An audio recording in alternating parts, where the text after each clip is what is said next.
Hello students, this is Miss Dalton. Today we're going to look at graphing special cases.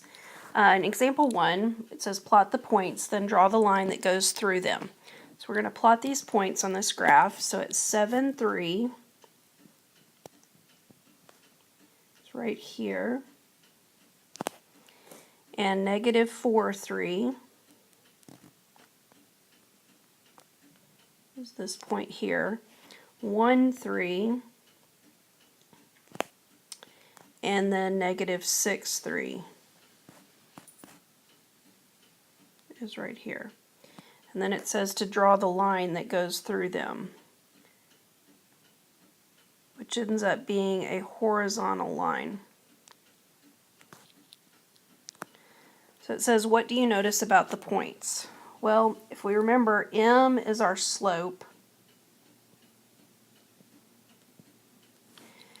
And this is one of those special lines where you're either going to have a zero slope or an undefined slope. And the way that I like to remember it is, of course, you can always go back and you can remember the story of Slope Dude.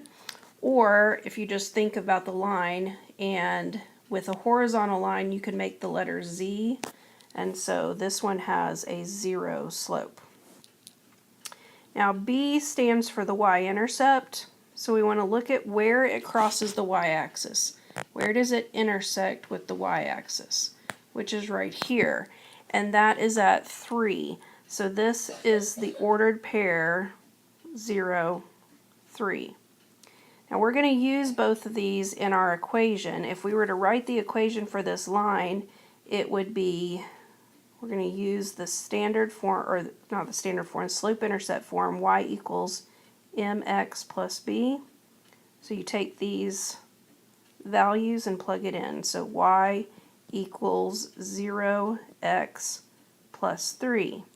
But what you're going to notice is that 0 times anything is going to give you 0. So this just really zeroes out. So the equation for this line is just y equals 3. So what we can do is we can just skip this step right here and know that our equation for a horizontal line is going to be a y equals and wherever it crosses the y-axis.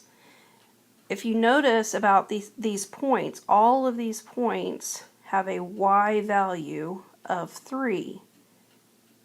So it makes sense that the equation of this line will be y equals 3 because that's going to fit every single one of these points.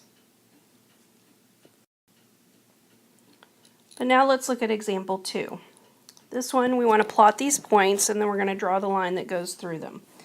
So at negative 5, 2, it's right here, negative 5, negative 4,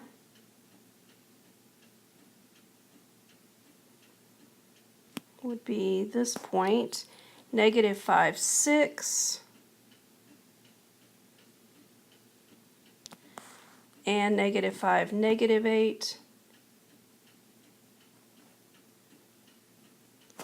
If I draw the line that connects all of these points, it's going to be a vertical line. So hopefully you remember what the slope is of a vertical line, and the way I remember it also is that I can make a U with a vertical line, so my slope is going to be undefined.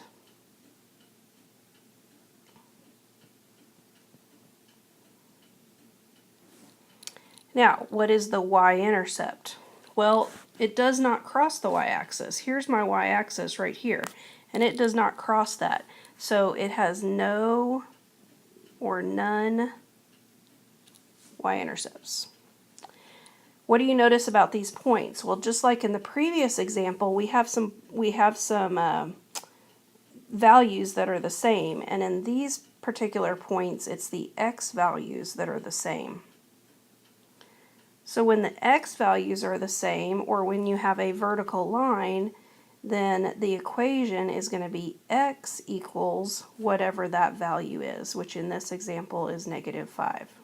Okay, so these are just special cases of lines. When you have a horizontal line, the way I remember it is whichever axis it's going through.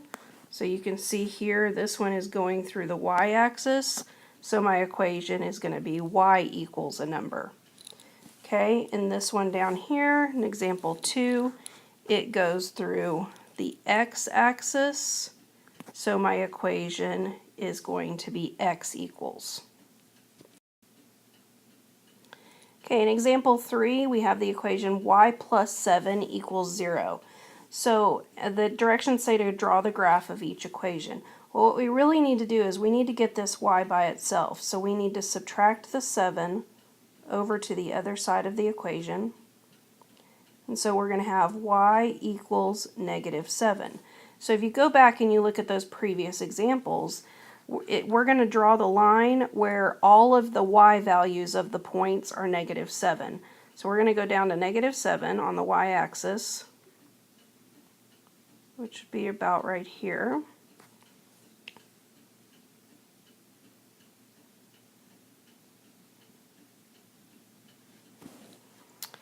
And if I drew more points that have a y value of negative 7, you can see what kind of line it's going to make. All of these points that I'm putting on the graph here have a y value of negative 7. So you can see that this is going to be a horizontal line. And again, just how to remember it, y equals a number. You're going to go to the y-axis, you're going to put a point, and you don't want to draw a line that is the y-axis, so you're going to draw it the other way, which is going to make that horizontal. All right, looking at example 4, again, we want to get this variable by itself, so we're going to add 2 to the other side, which is going to make this x equals 2. So this line is going to be the line that has where all of the points have an x value of 2. So we're going to go to the x-axis, so we're going to put a point at 2. And it's all of the points that have that x value of 2, so it could be 2, 1, it could be 2, 2, 2, 3, so on. You can see that this is going to make a vertical line. So again, a way that you can remember this is when it's x equals 2, you're going to go to the x-axis and put your point at 2, and then you don't want to draw it on top of the x-axis, you want it to go the other way, and so then there we've got our vertical line. All right, hope this has been helpful. Please fill out your WISC and come to class ready to work.